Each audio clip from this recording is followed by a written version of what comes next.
In our own lives, who do we see as most likely to be successful?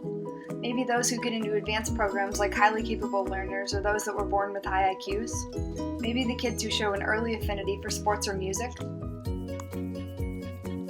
LeBron James is a professional basketball player. John, Paul, Ringo, and George formed a rock band with international fame. Robert Oppenheimer invented the atomic bomb. What do these three have in common?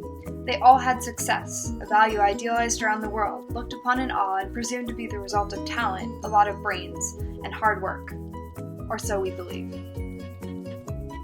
Malcolm Gladwell, journalist for The New Yorker, challenges these explanations of success in his book, Outliers.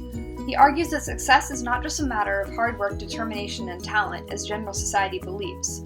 It's what's around a person. Things like family, birth dates, societal rules, and cultural legacies that give them opportunities and drive their success. But even knowing that we can't control many aspects of our success, there are some things we can do, and some things our society disregards in our pursuit of success that need to be addressed. We can help create circumstances for ourselves and others that end well-established patterns of success or failure. The ultimate goal is a society in which hard work and a passion to learn are the only factors that determine someone's success, and in which everyone is given equal opportunities to make the choice to succeed. But first, let's examine the reasons people in our society succeed, according to the theories explored in Outliers. Number 1, arbitrary factors. Successful people get a lot of help because they were born in the right time, in the right family, in the right era, in the right place. Hockey players that were born in January through March are 40% more likely to become professionals because their birth dates make them the oldest in their age group, allowing them to develop their skills and aggression before the younger kids. Their unfortunate August counterparts, who could be just as talented, never get any nurturing. Number 2, special opportunities to get 10,000 hours. Social scientists have studied prodigies of the world, and no one, no matter how talented, can become a master in their field without 10,000 hours of practice. 10,000 hours requires lots of dedication, but many average people don't even get the chance without a series of rare and special opportunities. Take Bill Gates. He got his 10,000 hours in computer programming and went on to co-found Microsoft. He had a passion, but he also had the following special and lucky opportunities. Born at the dawn of the computer revolution in 1955. Wealthy parents and an education at Lakeside, an elite private school.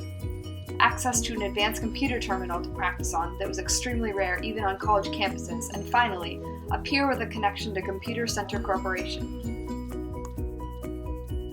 Number 3, threshold theory.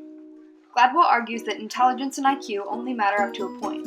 After this point, other factors come into play, like social skills and creativity, which are out of someone's control and often determined by upbringing and wealth. A person with an IQ of 175 isn't more likely to win a Nobel Prize than someone with 40. This is because opportunities to develop social or creative skills are more important. Kids who are nurtured and taught to interact and negotiate for what they need are the ones who can actually apply their intelligence in the real world and take risks to develop new ideas. Wealth also determines how families teach these social interaction skills. Wealthier parents teach self-advocacy, and those in poverty tend towards deference to authority. It seems like they are less successful, but their loss is really a failure of our society because their families can't provide them with the same resources. Number 4, cultural and familial factors.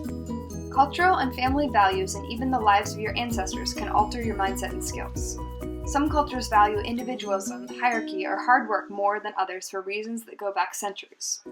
In southern China, a history built upon hard work in the rice paddies translates to a strong work ethic in today's era, which serves as an advantage for Chinese American students. But in other cases, cultural values make people vulnerable to failure. Institutions that don't address cultural legacy have more failure, and the people within them that do succeed are lucky to have the right background. But how can we make the most of our potential and the potential of others in our society? How can we take these factors out of our control and level the playing field? Our society has a lot to work on, but it can be done. First, we need to establish closer birthday cutoffs so older kids don't have an advantage in school, sports, or music. If kindergarten was divided into 3 groups of kids born in 3 parts of the year, no one's potential would be squandered with highly capable learner-type programs that skip over younger, less developed minds. Second, we need to end advanced programs based on intelligence testing, or rather make them available to everyone so that pathways aren't closed before all students have an opportunity to grow and develop. Some students bloom later, and cutting off programs like this prevents them from ever getting better. Third, we need to help build social and academic skills in kids that are smart but lack solid family foundations. If they can't self-advocate and negotiate in the professional world, or they fall behind in summer, they can never cross the threshold of success.